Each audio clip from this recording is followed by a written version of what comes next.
After 5 weeks of deafness, I regained my hearing but didn't tell anyone. What my wife said to her mother when she thought I couldn't hear shocked me to my core. My name's Liam Carter, and until 5 weeks ago, my biggest problem was my wife complaining that I chew too loud. Real talk? She wasn't wrong. I'm an aggressive cereal eater. Cornflakes don't stand a chance in my vicinity. But here's the thing about irony. It's got this sick sense of humor that would make a stand-up comedian jealous. One bad slip on wet pavement outside our local Starbucks, the kind of fall that makes you question every life choice that led to that exact moment, and boom, the universe literally hit mute on my entire existence. The doctors threw around phrases like temporary hearing loss and inner ear trauma, like they were handing out participation trophies. They said it with this reassuring tone, like adding the word temporary somehow made waking up in a world of absolute silence less terrifying. Let me tell you something. There's nothing comforting about silence when you've been married to Haley Montgomery Carter for 3 years. That woman is expressive, dramatic, and has a personal vendetta against quiet moments. She's the kind of person who argues with GPS voices when they tell her to turn right. Excuse me, Siri, but I know there's traffic on Oak Street. She once had a full 15-minute debate with our Alexa about whether or not it was going to rain. The Alexa won, by the way. It rained. When I finally came to in that hospital room, tubes in my arm and my head feeling like I'd gone 10 rounds with Mike Tyson's angrier cousin, Haley was there. Her lips were moving at about 90 miles per hour, faster than a politician during election season trying to dodge questions about their scandal. Her hands were flying around like she was conducting an invisible orchestra, and her perfectly shaped eyebrows, which cost more than my monthly car payment to maintain, by the way, were doing that thing where they expressed about 14 different emotions simultaneously. But all I heard was static. White noise. The kind of emptiness that makes you wonder if you've died and this is just some cosmic waiting room. My life turned into the world's worst mime show, except nobody was laughing and I definitely didn't sign up for this performance. For the first week, I kept touching my ears like maybe there was an off switch I'd accidentally flipped. There wasn't. The doctors ran tests. Lots of tests. MRIs, CT scans, hearing assessments where they made me sit in a booth that looked like something out of a low-budget sci-fi movie while they played beeps I couldn't hear. Each time, they'd come back with the same message written on their little clipboards. Give it time. Time. Right. Because that's exactly what you want to hear when your primary sense of communication has been ripped away like someone cancelled your favorite streaming service mid-binge. The weeks that followed were a masterclass in frustration. Everything became notes, sticky notes, phone notes, notebook notes. Our kitchen looked like a crime scene from a detective show, except instead of evidence markers, we had neon post-its everywhere. Took out trash. Need milk. Doctor appointment Tuesday. Haley downloaded every text-to-speech app known to mankind. Our phones became our primary relationship counselors, which if you think about it, is pretty depressing.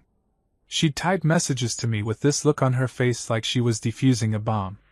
Then she started doing this thing, this absolutely maddening thing, where she talked to me super slowly, enunciating every word like I was an 80-year-old grandpa who'd forgotten his dentures and his brain cells. Liam. Do you want coffee? She'd mouth each word with exaggerated movements, and I swear her voice must have been at maximum volume because I could see the strain in her neck. Here's what she didn't understand. My ears didn't work, but my brain was just fine. Deaf doesn't equal dumb, but try explaining that through charades. The pity was the worst part. Oh man, the pity. Haley's friends would come over, her whole squad of Instagram-perfect suburbanites with their matching athleisure sets and their live, laugh, love philosophies, and they'd look at me like I was a wounded puppy at an animal shelter. They'd pat my shoulder with these sad smiles, and I could see them thinking, "Thank God that's not my husband." They'd bring casseroles, which in Midwest culture is apparently the universal solution to every tragedy. Lost your hearing? Here's a tuna noodle surprise. Your life falling apart? Try this green bean casserole. But here's the thing I noticed, Even in those early fog-filled days of adjustment, Haley seemed different. Not sad different. Not even worried different. More like inconvenience different. Like my sudden disability had thrown a wrench in her carefully curated life plan. She still took her morning selfies, still posted her daily, blessed, updates on social media with strategic hashtags, still went to her boutique gym where they apparently charge you extra for the oxygen. But when she looked at me, there was this flicker in her eyes. Annoyance, maybe? Calculation? I couldn't quite pin it down. I tried to be understanding. Marriage vows and all that, in sickness and in health, right? Even if sickness, in this case, meant I couldn't hear her complaining about her coworker Karen or her elaborate theories about which neighbor was definitely having an affair. She meant well, I kept telling myself. This was hard on her too. She'd signed up for a husband who could hear her detailed recaps of The Bachelor, not someone who just nodded blankly while reading her lips and getting about 40% of the actual message. Still, despite the communication barriers, the frustrated sighs, the way she'd sometimes throw her hands up and storm off when I misunderstood something, I believed she loved me. I really did.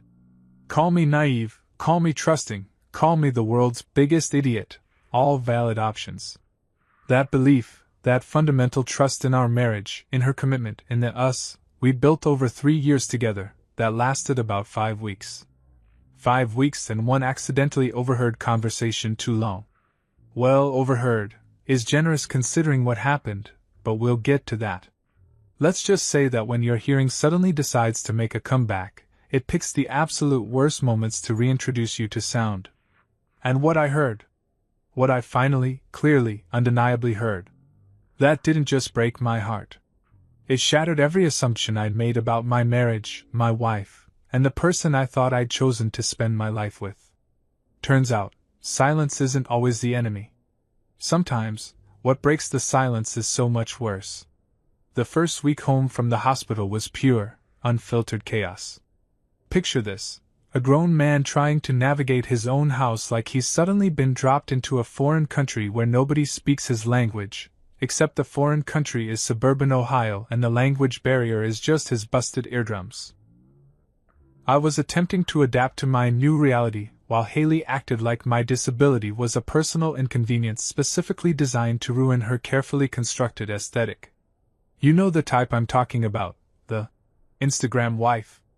Every corner of our house was photographed, filtered, and posted with captions like, "Love conquers all, 2 hearts, #married life, #blessed beyond measure, #myrock." While in actual reality, she was treating me like a malfunctioning appliance she couldn't return because she'd thrown away the receipt. I used to think her social media obsession was funny, endearing even. We'd laugh about her staging the same coffee cup photo 17 different ways to get the perfect morning vibe.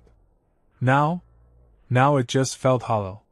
She'd literally step over me, literally, physically step over my body if I was sitting on the floor trying to plug in my phone, to get the right angle for her lazy Sunday post. The irony of calling it lazy while she spent 2 hours setting up the shot was not lost on me, even if my hearing was.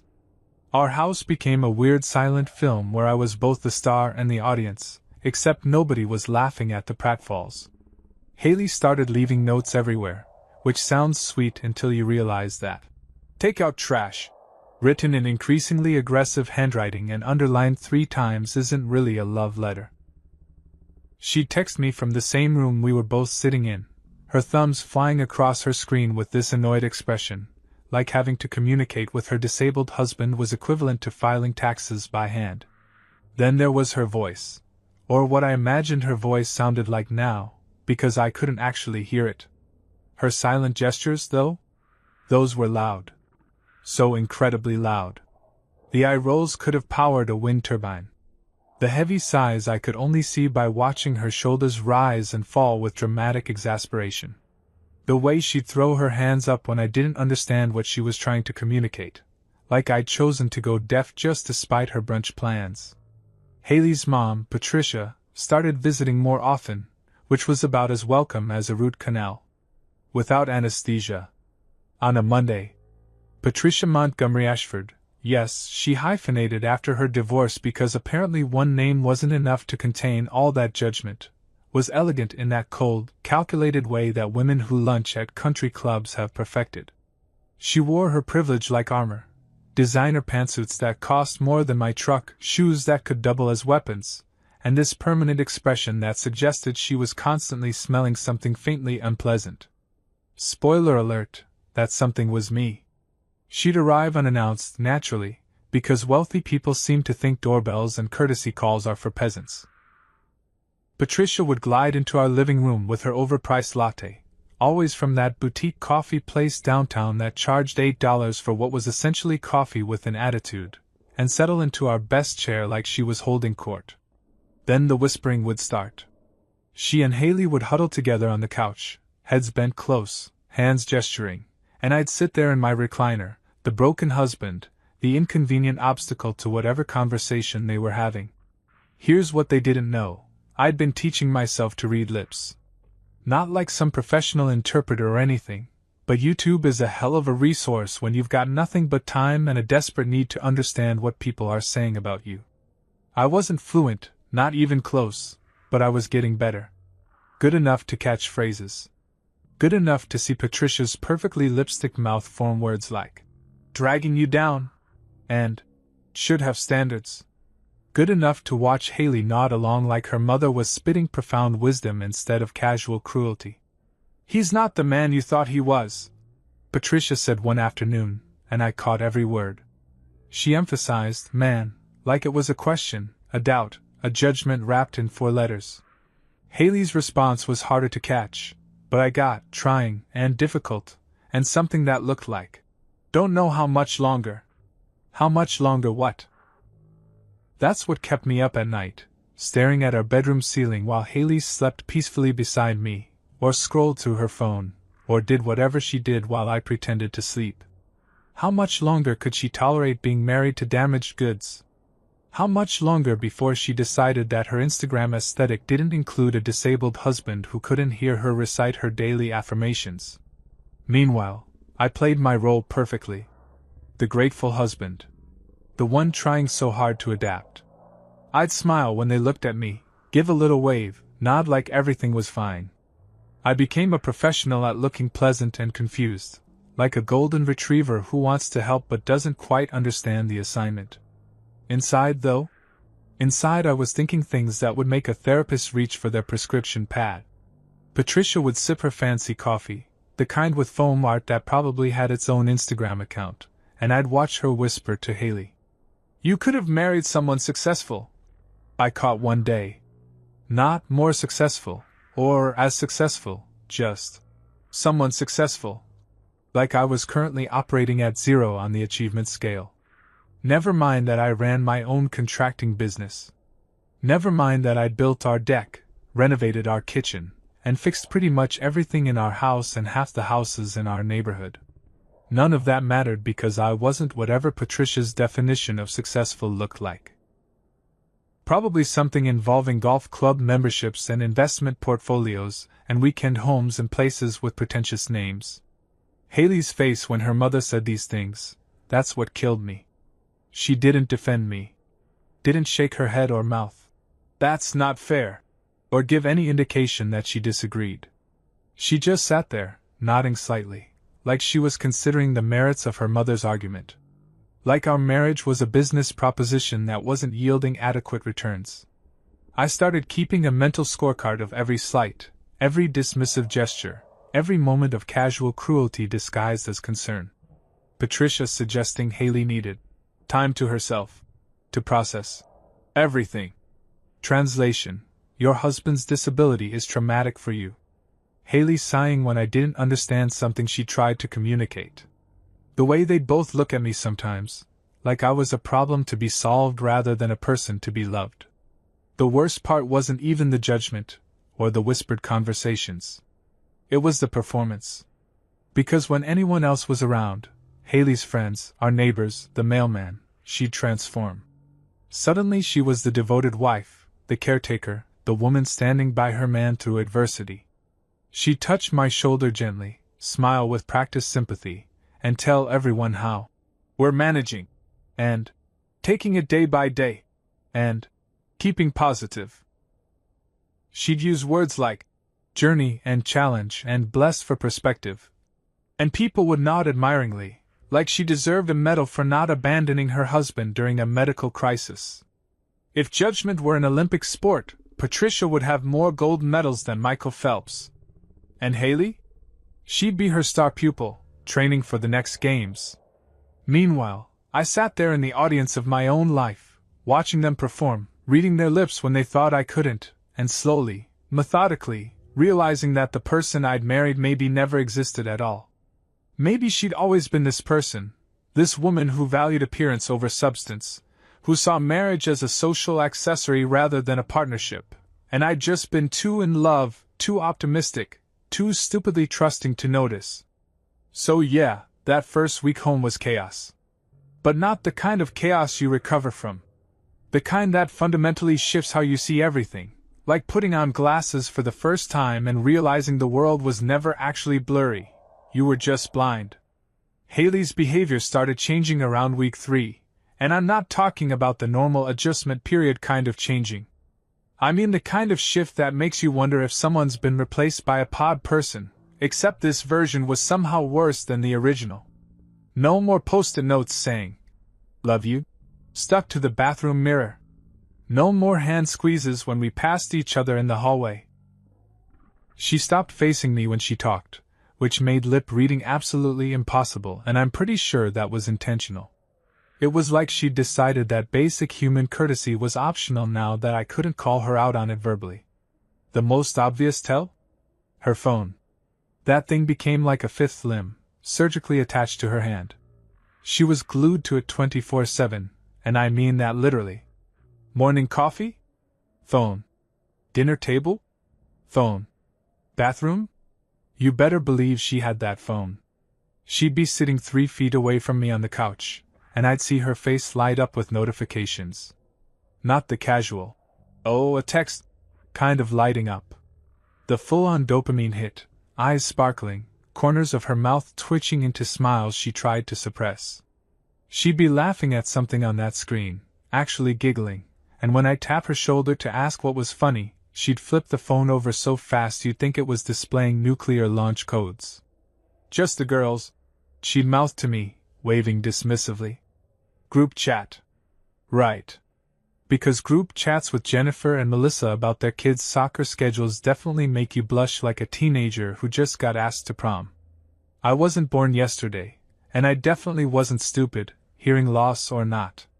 Either she'd found the world's most entertaining group of girlfriends, or there was a new contestant in her romantic reality show, and spoiler alert, it wasn't me.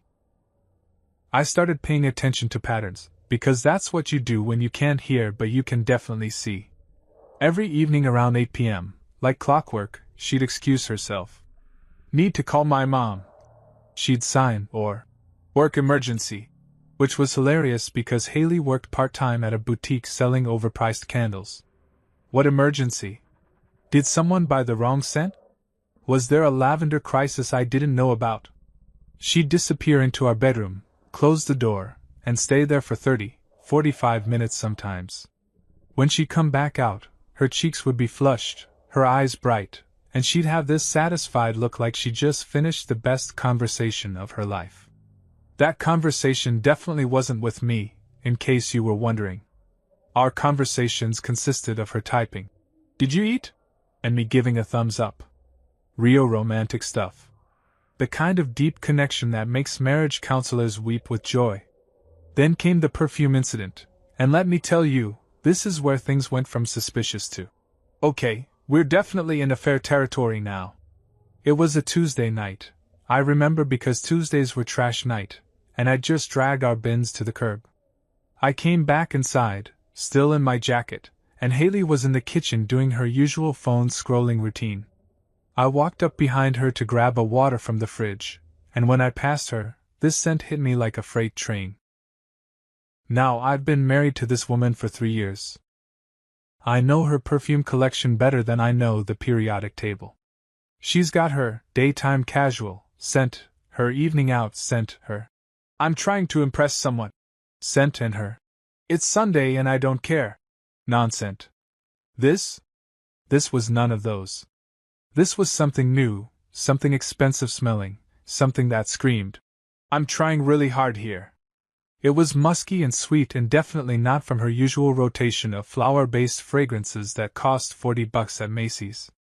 I hugged her from behind, partly because I was still playing the devoted husband role, partly because I wanted to confirm what I was smelling. She tensed up immediately, like I'd caught her doing something wrong, which, let's be honest, I probably had. When she turned around, I pointed to my nose and then to her, the universal sign for, you smell different. She shrugged it off with this casual wave, her lips forming the words, just trying something new.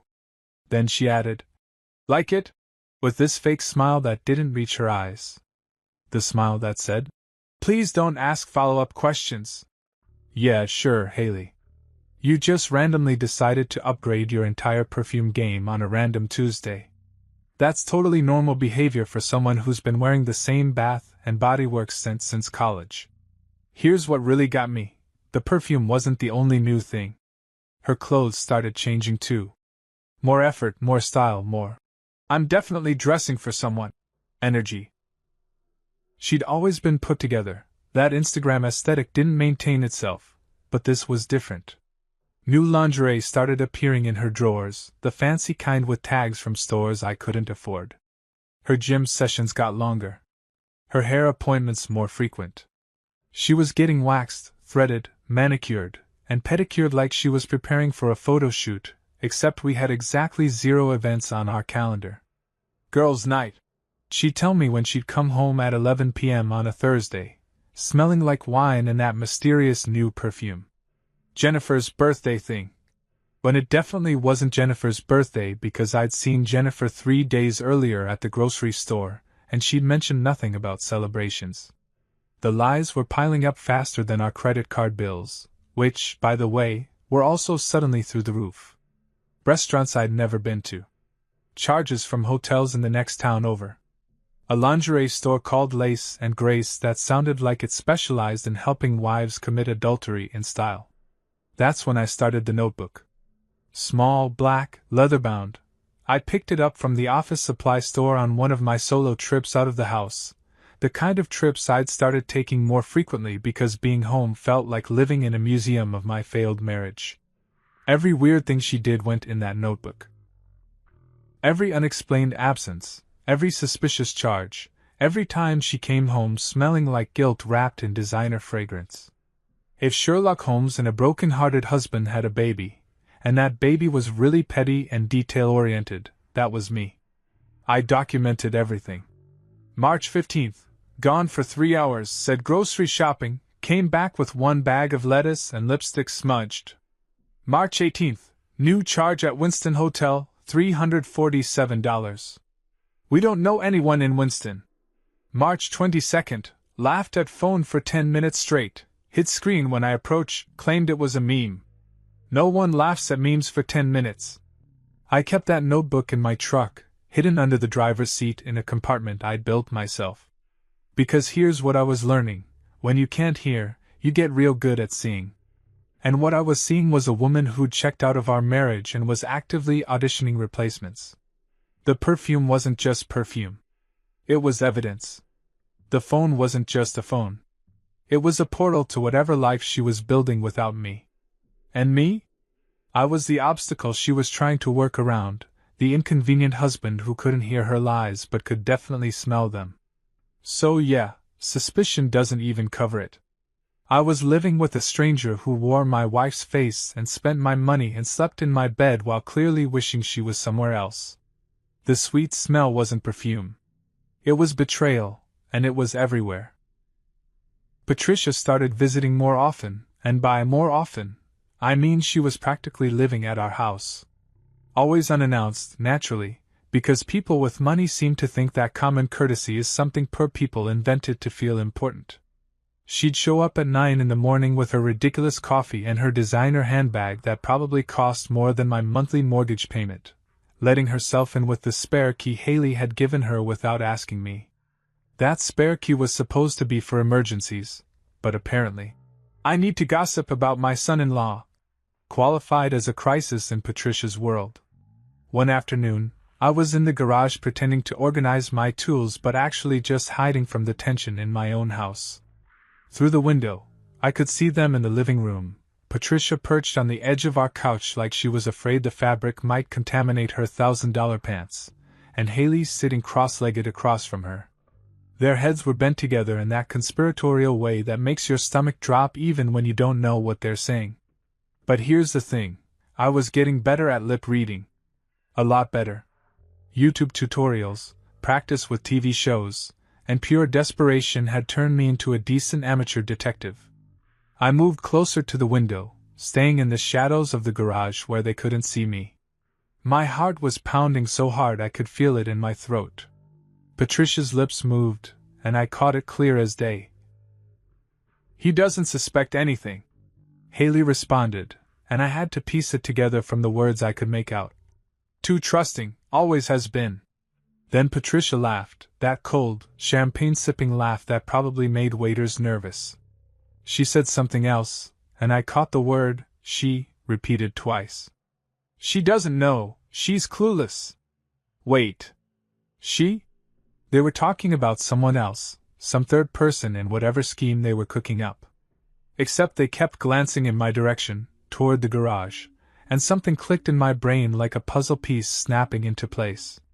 They were calling me she. Not because they thought I was a woman, but because they were talking about me like I wasn't even human enough to deserve a proper pronoun. I was just she. Some abstract problem they needed to solve, some obstacle in their way. My hands clenched around the wrench I was holding. "She's too trusting," Haley had said. Not he. Not Liam. Just she. Like I was a character in their story instead of a real person with feelings and a name, and a marriage that was apparently dissolving while I stood there watching through a garage window. Patricia leaned back, crossing her legs in that way wealthy women do when they're about to say something particularly cruel. Her mouth moved. "When are you going to?" And I lost the rest, but Haley's response was clear enough. She nodded, said something that looked like soon, and "Can't wait much longer." Can't wait for what? What were they planning? My mind raced through possibilities, each one worse than the last. Divorce? That seemed obvious, but the secrecy suggested something more. Were they planning to have me declared incompetent? Take control of my business? My accounts? I'd built my contracting company from nothing, worked my ass off for 15 years to establish a reputation and a client base, and now what? Patricia thought her daughter deserved half of it just for showing up. I watched them for another 10 minutes, catching fragments. The lawyer said, "Needs to sign." "Won't be a problem." They were talking legal strategy. They had a lawyer. This wasn't just casual complaining about the disappointing husband. This was coordinated. This was planned. This was a heist, except instead of stealing diamonds, they were stealing my life. From that moment, something shifted in me. The hurt, the betrayal, the anger, all of it crystallized into something cold and sharp and calculating. If they wanted to play games, fine. But they were playing with someone who'd spent the last 3 weeks learning to survive in silence, learning to observe, learning to see things other people missed. They thought I was helpless? Clueless? Too trusting? Perfect. Let them think that. I became the world's best actor. When I walked back into the house, I made sure my face showed nothing but confused affection. Patricia looked at me with that pitying smile, the one that said, "You poor, broken thing." And I smiled back like a golden retriever who just wants approval. Haley patted the couch next to her, and I sat down obediently, nodding along while they had conversations I pretended not to follow. But I was following every word now. Every gesture. Every glance they exchanged that they thought I couldn't interpret. Patricia would say things like, "It'll all work out," while looking at Haley meaningfully, and Haley would nod with this expression that was half excitement, half nervousness. They'd show me papers sometimes, documents that Patricia would produce from her expensive bag, pointing at signature lines and smiling encouragingly. I'd squint at them, pretending to read slowly, pretending to be confused by the legal language. "What is?" I'd mouth, pointing at random paragraphs. Haley would wave dismissively, type on her phone. "Just refinancing stuff. Normal paperwork. Don't worry about it." And I'd nod trustingly, sign my name where they pointed, playing the part of the disabled husband who couldn't possibly understand complex financial matters. Here's what they didn't know.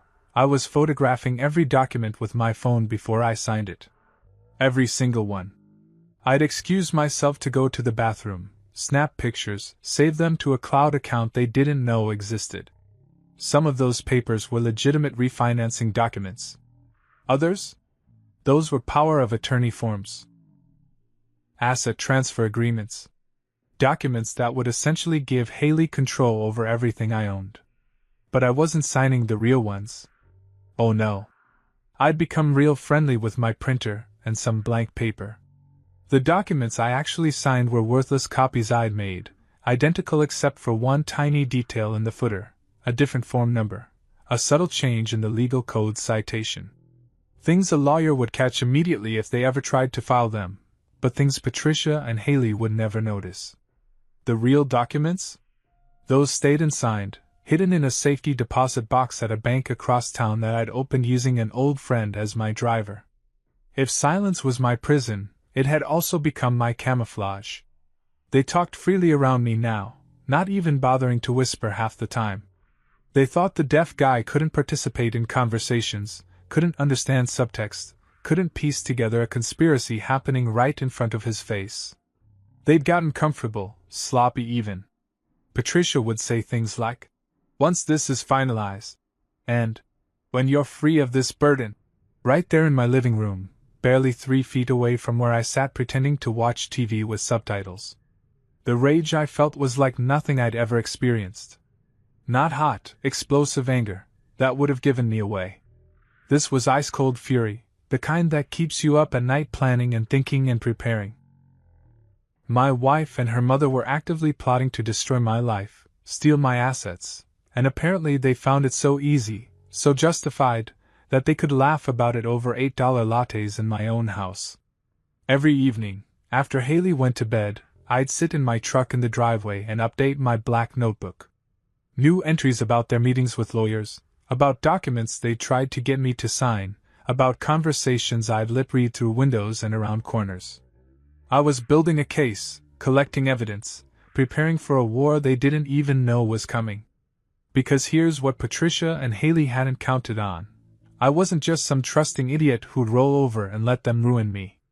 I was a man who'd built a business through recessions and competition, who'd survived on construction sites where one mistake could kill you, who'd learned to read situations and people because that's how you stay alive in the real world. They wanted me to be helpless? Fine. I'd be helpless right up until the moment I wasn't. And when that moment came, when I finally played my hand, they were going to realize they'd made one critical mistake. They'd underestimated the man they were trying to destroy. Week 5 arrived like a plot twist I didn't see coming, which is saying something considering I'd been living in my own personal thriller movie for a month. My follow-up appointment with Dr.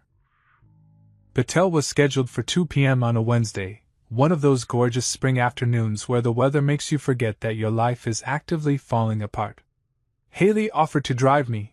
Well, offered is generous. She typed, "I'll take you," on her phone with all the enthusiasm of someone volunteering for a colonoscopy. I declined, told her I'd Uber, which clearly relieved her because she had things to do. Yeah, I bet she did. Probably things that involved her phone, that mysterious perfume, and a whole lot of lying. Dr. Patel's office was in one of those medical buildings that always smells like antiseptic and broken dreams. I'd been there enough times over the past 5 weeks that the receptionist knew me by sight, giving me that sympathetic head tilt that medical professionals must learn in school. "Mr. Carter, you can go right back. Room 3. I followed the nurse down the hallway, past examination rooms where other people were dealing with their own problems, probably none of which involved their wives plotting financial ruin with their monster-in-law. Dr. Patel came in 10 minutes later, all business with her tablet and her professional smile. She was probably in her mid-40s, sharp as hell, with this no-nonsense attitude I'd always appreciated. She didn't do pity, didn't do false hope. Just straight facts, which in my current situation was refreshing. Everyone else in my life was lying to me. Nice to have at least one person committed to honesty. "How are you managing, Liam?" she asked, and I watched her lips form each word clearly. I'd gotten good at reading her specifically because she enunciated well, probably from years of talking to patients with hearing problems. I shrugged, gave her the thumbs-up gesture that had become my default response to everything. Fine. Always fine. Fine like a building that's on fire, but this is fine. Dog is still sitting there drinking coffee. She pulled up my chart on her tablet, scrolling through test results and notes with this focused expression. Then she looked up at me, and something in her face changed. Not quite a smile, but close. Something warmer, more optimistic. "Liam, I have good news. Really good news." My heart started doing this weird stuttering thing. Good news in a doctor's office felt like a myth, a unicorn, something that happened to other people in feel-good movies but never in real life. She set down the tablet and looked me straight in the eyes, speaking slowly and clearly so I could read every word. "Your hearing is returning." I just stared at her. Those 4 words didn't compute. Couldn't compute. My brain had spent 5 weeks accepting that silence was my new normal, that I'd be reading lips and using phone apps and missing out on conversations for the rest of my life. Hearing returning? That was the temporary part everyone had promised but nobody actually believed. "Are you serious?" I mouthed, probably looking like I'd just been told I'd won the lottery, which honestly wasn't that far off. Dr. Patel nodded, pulling out this tuning fork thing that I recognized from previous tests. "The inflammation in your inner ear has decreased significantly. The trauma is healing faster than we anticipated. I want to test your hearing now, see where we're at." What happened next felt like that scene in every movie where the deaf person hears for the first time, except this was real and I wasn't crying. I was too shocked to cry. Dr. Patel struck the tuning fork and held it near my right ear. Nothing at first, just a familiar void. Then, and I swear this moment is burned into my brain forever, I heard it. Faint, distant, like someone playing a note in another room, but there. Actually there. I heard that. I said out loud, and holy shit, I could hear my own voice. Muffled, weird, like listening to a recording of yourself that sounds wrong but is definitely you. I can hear my voice. Dr. Patel was grinning now, the kind of genuine smile doctors probably don't get to use often enough. "Your right ear is recovering faster than your left, but both are showing significant improvement. I'd estimate you're at about 40% capacity now, and it should continue improving over the next few weeks." She did more tests, playing sounds through headphones, making me identify tones and frequencies.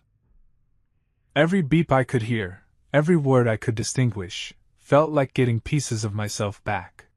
She pulled out her pen, clicked it a few times. I heard it. The click of a pen.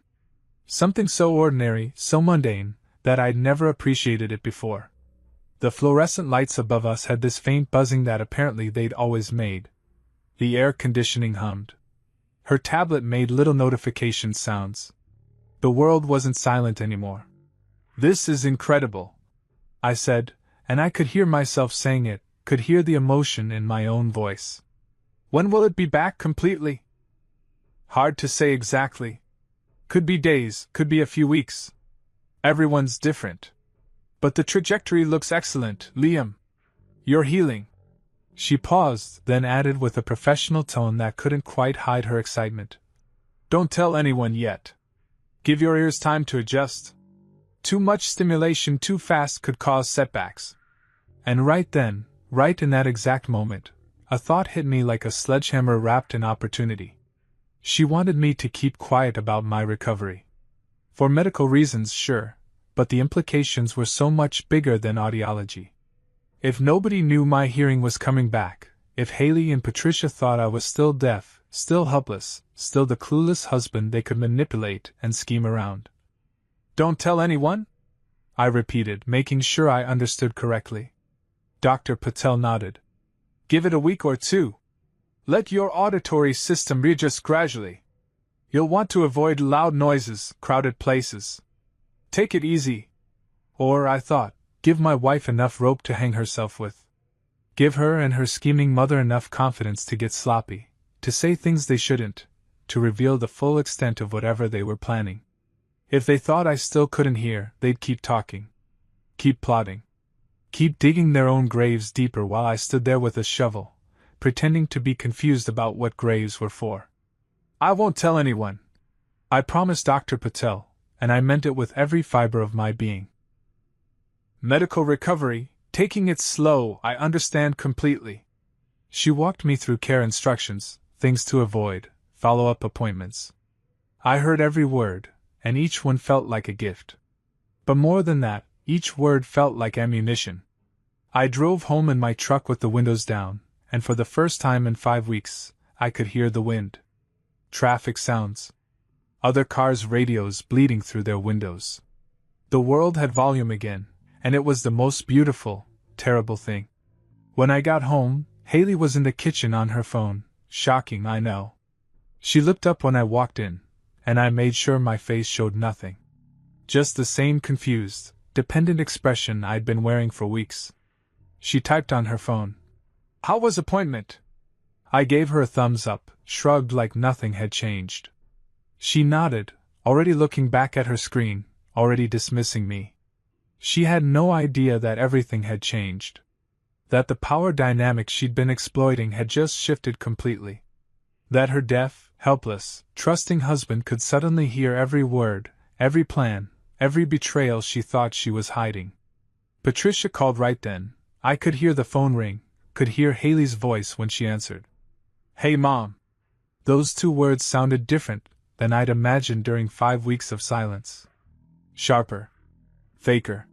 She walked toward the bedroom, but not before I heard her say, No, nothing new. He's still completely clueless. Clueless. Right. I smiled to myself, said nothing, and went to update my black notebook with the most important entry yet. Day 35, hearing returned. They don't know. Game on. The next morning started like any other disaster disguised as normalcy.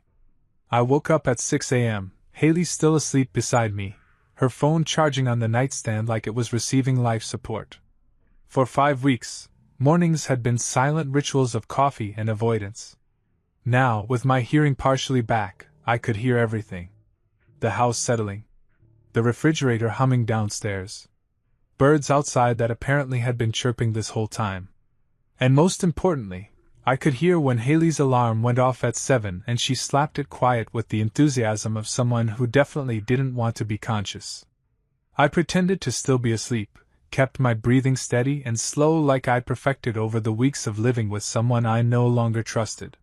She shuffled around the bedroom, and I heard every drawer open, every zipper zip, every footstep on our hardwood floors that creaked in 3 specific spots I'd been meaning to fix but now felt grateful for because they were like an early warning system. She went downstairs, and I gave it 5 minutes before following. Played my part perfectly, confused morning face, slight stumble on the stairs like my balance was still off from the accident. When I got to the kitchen, she was already on her phone, coffee brewing, wearing yoga pants that cost more than my power tools. She glanced up, gave me that obligatory smile that didn't reach anywhere near her eyes, then went back to scrolling. I poured myself coffee, and here's where having hearing back became its own special torture. I could hear her typing. The rapid-fire tap-tap-tap of her thumbs on the screen, the little swoosh sound when she sent messages, the giggles she tried to suppress when something came back. Every sound was evidence. Every noise was confirmation that my wife was having a whole entire relationship with someone else right in front of me. Then her phone rang. Not buzzed, rang. Loud and clear, some pop song I vaguely recognized as her ringtone. She looked at the screen, and her whole face changed. Brightened. Excited. She glanced at me, probably to confirm I couldn't hear it, then answered. Hey, Mom, she said, and I heard every syllable crystal clear. She walked toward the living room, but she wasn't being careful about distance. Why would she? Her husband was deaf. Couldn't hear a thing. She settled onto the couch, and I stayed in the kitchen, positioned where I could hear but look occupied with my breakfast. Just a clueless guy eating cereal, nothing to see here. "I'm tired of pretending, Mom," Haley said, and my spoon stopped halfway to my mouth. "He's like dead weight now. He can't hear a thing. Honestly, it's peaceful. Dead weight." She called me dead weight. I'd built her that custom closet she'd begged for. Renovated our entire kitchen. Fixed her car more times than I could count. But sure, dead weight. That tracked. Patricia's voice came through the phone, tinny but audible if I focused. "I told you not to marry him, sweetheart. You need someone who matches your lifestyle, not a handyman husband." Handyman husband. Like that was an insult. Like having actual skills and the ability to fix things made me somehow less than whatever trust fund losers Patricia considered acceptable. My blood was heating up, my heart pounding so hard I was surprised they couldn't hear it in the living room. "I know," Haley said, and she sounded tired. Defeated. Like being married to me was this enormous burden she'd been carrying. "It's just so much work, you know? The notes, the typing, having to explain everything. And he's just there. All the time.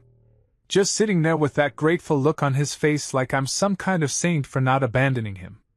"You are a saint," Patricia said. "Most women would have left by now. Most women. As if staying with your husband after an accident was some kind of heroic act deserving awards. As if marriage vows were suggestions rather than promises. For better or worse, in sickness and health, apparently those were just pretty words for the wedding and not actual commitments." Then Haley said it.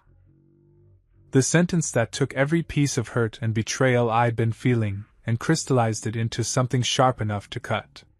"Sometimes I think about what life would have been like if I'd married Kyle." Kyle. Her ex-boyfriend. The guy who'd proposed to her before I did, the walking hair gel advertisement who worked in cryptocurrency, which was code for scam people on the internet. Kyle with his gym membership he treated like a religion and his LinkedIn profile full of motivational quotes about grinding and hustling. Kyle who'd cheated on her with her own cousin, but apparently that was a forgivable offense compared to the cardinal sin of losing your hearing in an accident. My hands gripped the edge of the counter so hard I thought the granite might crack. Life with Kyle. She was fantasizing about life with Kyle while I sat in our house, eating cereal, pretending to be deaf so I could gather evidence of her betrayal. The irony was so thick you could cut it with a knife. Patricia didn't even pause. Didn't say, "That's inappropriate," or, "You're married," or any of the things a mother should say when her daughter is discussing alternative life choices with her ex while her current husband is 20 feet away. Instead, she said, "At least Kyle had ambition. Drive. He understood what it meant to be successful." Ambition. Kyle's ambition had been to start 3 different businesses that all failed within 6 months. Drive. The only thing Kyle drove was a leased BMW he couldn't actually afford. Success. Kyle's version of success was posting gym selfies and pretending his life was more impressive than it actually was. But sure, he had more ambition than the guy who'd built a legitimate contracting business from nothing and owned his house outright. "The lawyer says we're almost ready," Patricia continued, and my entire body went rigid. "The papers are nearly finalized. Once he signs the last few documents, you'll have control of everything. The business, the accounts, the house. Then you can do what you need to do." Do what she needed to do. Which was what, exactly? Divorce me and take everything I'd worked for? Leave me with nothing while she ran off to chase her Kyle fantasy? My vision was actually blurring with rage. This wasn't just an affair. This wasn't just emotional betrayal. This was calculated, premeditated financial destruction with her mother as the architect and me as the clueless Mark who was supposed to just sign away his entire life. "He trusts me completely," Haley said, and she actually laughed. Actually laughed. "He signs whatever I put in front of him. Doesn't even read it properly. Just trusts that I have his best interests at heart. Past tense, sweetheart. Past tense. I trusted you. Before I heard you call me dead weight. Before I heard you fantasize about your scam artist ex. Before I heard you laughing about manipulating me with your sociopath mother. They talked for another 10 minutes, discussing timelines and logistics and lawyer meetings. They talked about selling the house, splitting assets, how much my business was worth, and whether they should try to take it all or settle for half. They discussed me like I was a problem to be solved, an obstacle to be removed, a thing rather than a person. And through it all, I stood there in my kitchen, listening to my marriage disintegrate in real time while my coffee got cold. When Haley finally hung up, she sat there for a minute. I could hear her breathing, hear her moving around on the couch. Then she got up and walked back to the kitchen with this smile plastered on her face, the mask firmly back in place. She held up her phone, typed, "Want to go out for lunch later?" I looked at her standing there, pretending to be the caring wife, and something inside me went completely cold. Not angry cold. Strategic cold. The kind of cold that makes good decisions instead of emotional ones. I smiled, nodded, gave her the thumbs up. "Sure, honey. Let's go to lunch. Let's keep pretending everything is fine while you plot to destroy my life with your mother. Let's keep playing this game where you think you're the only one who knows the rules." She seemed satisfied, went back to her phone, probably texting Kyle or her lawyer or whoever else was on her betrayal speed dial. And I stood there, listening to every notification sound, every keyboard tap, every little noise that confirmed what I already knew. My wife didn't love me. Maybe she never had. Maybe I'd been dead weight from the start, just too stupid and trusting to see it.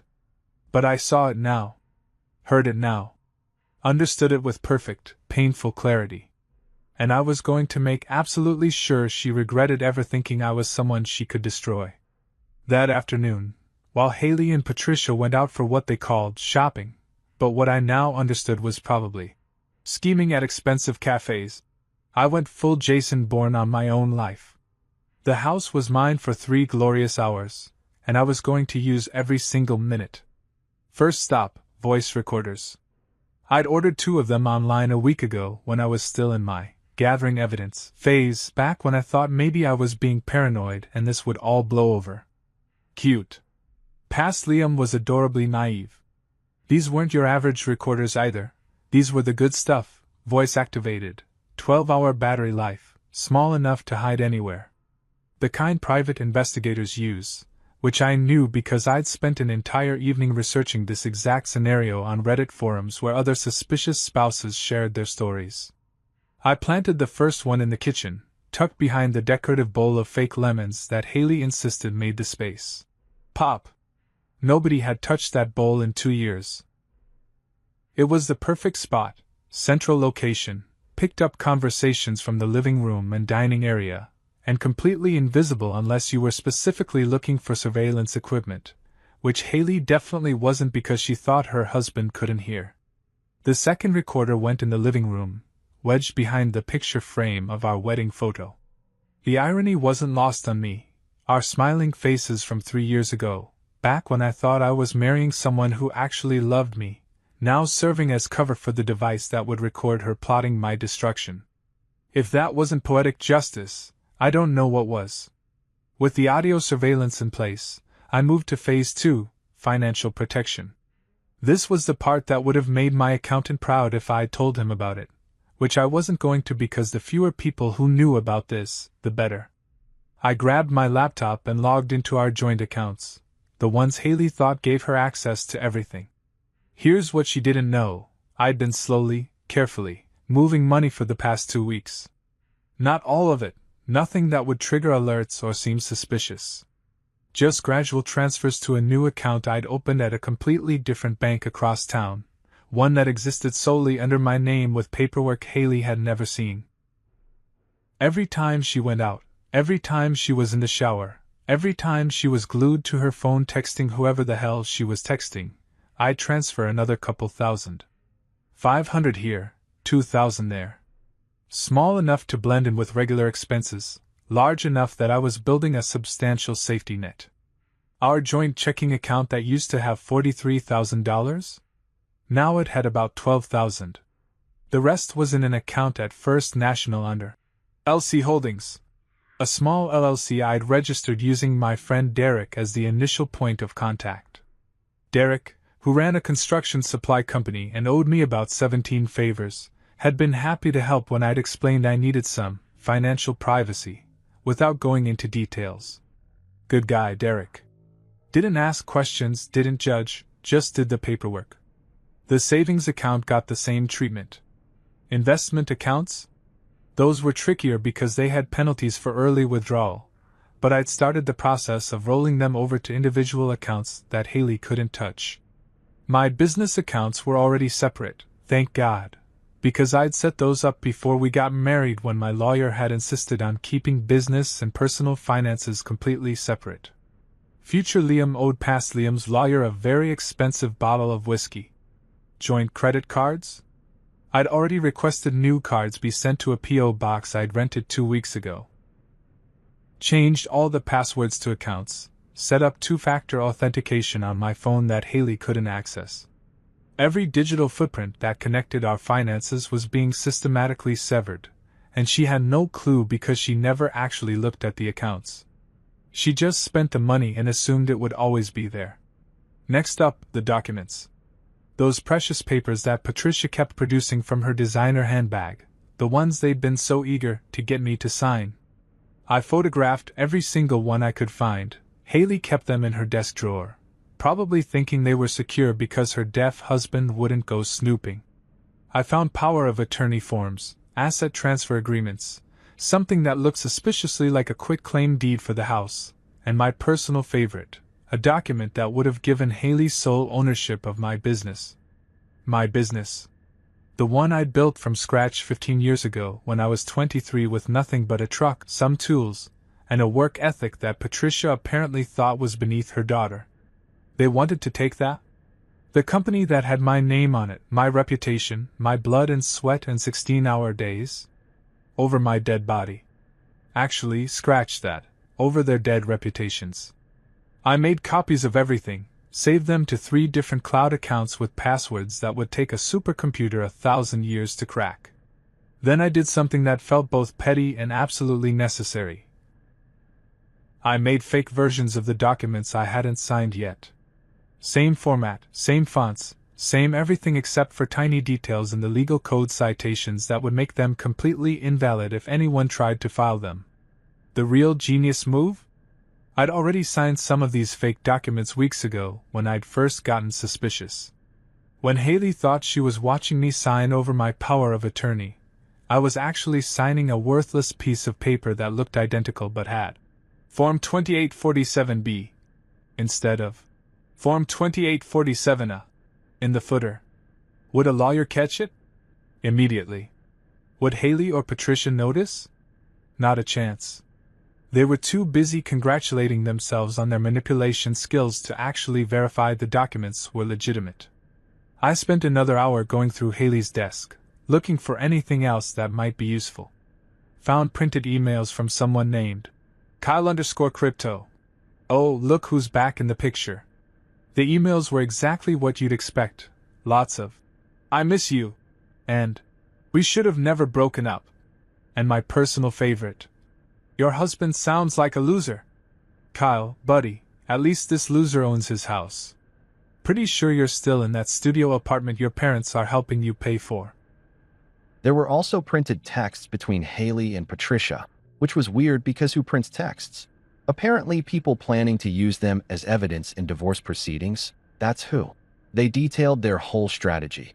Wait until Liam signs everything. File for divorce citing irreconcilable differences. Take the house and the business. Leave him with whatever scraps the lawyer couldn't claim. There was even a timeline. They were aiming for next month. 4 weeks from now, they planned to drop the bomb. I photographed all of it. Every email, every text, every scheming little note Patricia had written in her pretentious handwriting about maximizing asset recovery. The evidence folder on my phone was getting thick, and I was getting angrier. But it was controlled anger now, the useful kind. The kind that makes you strategic instead of stupid. By the time I heard Haley's car pull into the driveway 3 hours later, everything was back exactly where I'd found it. The recorders were hidden and running. The money was moved. The documents were copied and the fakes were in place. I was sitting on the couch watching TV with subtitles on, looking for all the world like the helpless, clueless husband who'd spent the afternoon doing absolutely nothing productive. Haley came in loaded with shopping bags from stores I couldn't afford even during my best months. She was glowing, happy, probably high on the excitement of spending money she thought she was about to have unlimited access to. She showed me her purchases: clothes, shoes, some decorative thing for the bathroom that cost $200 and looked like something you'd find at a garage sale. I smiled and nodded, gave her encouraging thumbs up, played the supportive husband role one more time. She had no idea that while she was out shopping for her post-divorce wardrobe, I'd been systematically dismantling her entire plan. That every word she'd spoken this morning was recorded and backed up in multiple locations. That her fake signed documents were worthless. That the money she thought she'd be getting was already gone, legally transferred to accounts she didn't know existed. If Haley thought she was playing chess while I played checkers, she was about to find out we weren't even playing the same game. She was playing chess. I was playing four-dimensional psychological warfare, and I'd already won 3 moves ago. She just didn't know it yet. That night, lying in bed next to her while she scrolled through her phone, probably texting Kyle about their future together, I listened to everything. Every notification, every typing sound, every little digital noise that confirmed my wife had checked out of our marriage. And I smiled in the darkness, because tomorrow I'd check the recordings, gather more evidence, tighten the net a little more. Let her think she was winning. Villains always get a standing ovation before the curtain falls, and Haley's curtain call was coming real soon. The next evening, Haley decided to cook dinner, and by cook, I mean she ordered takeout from that overpriced Italian place downtown and transferred it onto our wedding china like she'd spent hours slaving over a hot stove. I watched her plate the pasta with this concentrated expression, arranging basil leaves like she was competing on some cooking show. The performance was almost impressive. She even turned on the stove for a few minutes to make the kitchen smell like something had actually been prepared here. "Dinner's ready," she said, her voice carrying that fake cheerfulness I'd become intimately familiar with. I could hear every syllable now, every forced note of enthusiasm. My hearing was probably at 60% capacity, good enough to catch conversations, phone calls, and all the lies that came with them. I sat down at the table, and she served me with this smile that would have fooled me 6 weeks ago. Would have made me think I had a caring wife who gave a damn about anything other than my bank account. She'd even lit candles, the expensive ones from her boutique that smelled like autumn harvest or whatever marketing nonsense they called it. "Mom thinks we should renovate," she said, twirling pasta on her fork with practiced elegance. She'd taken those etiquette classes Patricia insisted on, learned to eat like she was at a country club even though she'd grown up solidly middle class in a suburb where the biggest controversy was whose lawn looked better. I watched her lips form the words, pretended I was reading them instead of hearing them clearly. "She thinks we could get great value if we updated the kitchen and bathrooms. Maybe sell the house, move somewhere new. Fresh start, you know? Fresh start. Right. More like fresh bank account after she liquidated everything I owned." I nodded slowly, gave her my best confused but trusting expression, mouthed the word, "okay," like I was considering it, like I thought this was actually about home improvement and not about converting my assets into cash she could split with her lawyer.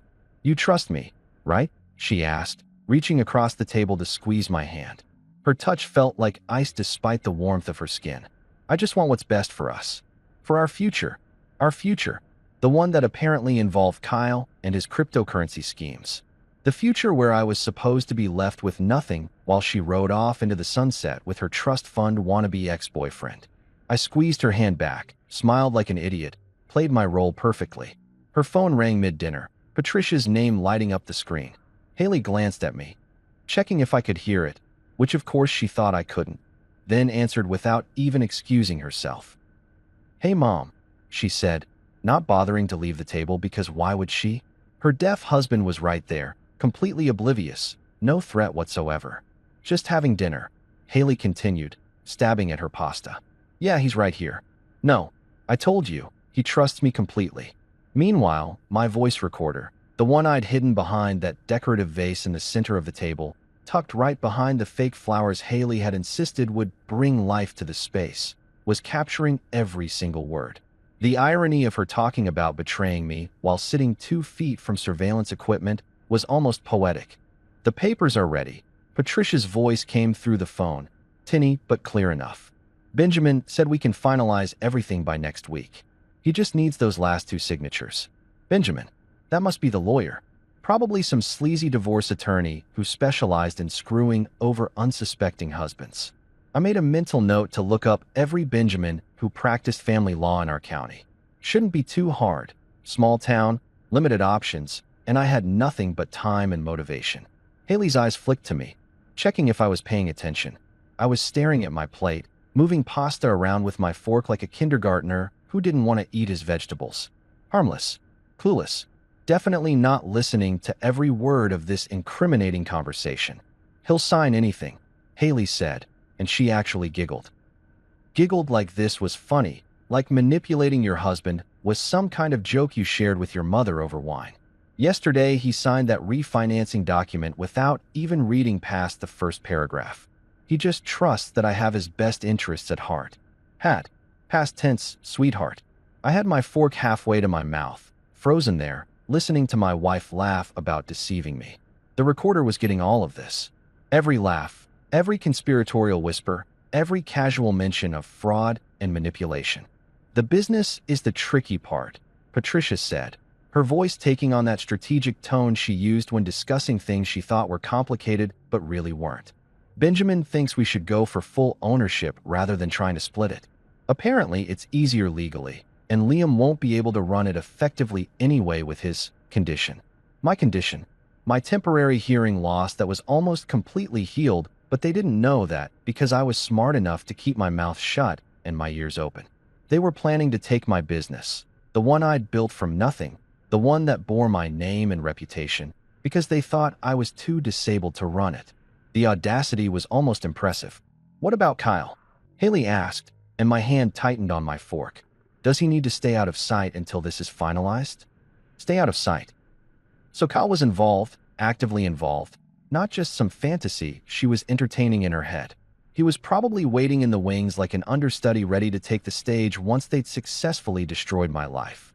"Benjamin says it's better if there's no evidence of a relationship before the divorce," Patricia replied, and I could hear the satisfaction in her voice. "Keep it quiet for another month, then you're free. Free to live the life you deserve, sweetheart." The life she deserved. With my money, in my house that she wanted to sell, with my business that she wanted to steal, alongside a man who'd already proven he couldn't be faithful. Yeah, that sounded like exactly what she deserved, though probably not in the way Patricia meant it. They talked logistics for another 5 minutes. Timelines, lawyer meetings, what furniture Haley wanted to keep and what she wanted to sell. They discussed me like I was already gone, already removed from the equation, already just a signature on papers that would transfer everything I'd worked for into her name. When Haley finally hung up, she looked at me with this bright smile, the mask firmly back in place. "Sorry about that. Mom just worries, you know." I nodded, gave her the understanding smile. "Sure, honey. Your mom worries." That's definitely what that conversation was about. Not conspiracy to commit fraud or anything. Just normal maternal concern. "More wine?" she asked, already reaching for the bottle. She poured herself a generous glass, practically filled it to the rim. Celebratory drinking, probably. She was so close to her goal, so close to executing the perfect betrayal. Why not celebrate? I held up my glass too, and she poured me some with this indulgent look, like I was a child she was being gracious to. We clinked glasses, and she said something about us and our future and other lies that would have broken my heart if it wasn't already shattered into pieces so small they'd probably never fit back together correctly. The rest of dinner was performance art. Haley chatted at me about nothing. Her day at the boutique, some drama with her coworker Amanda, her plans to get her hair done on Friday. All surface-level nonsense designed to fill space while avoiding any real communication.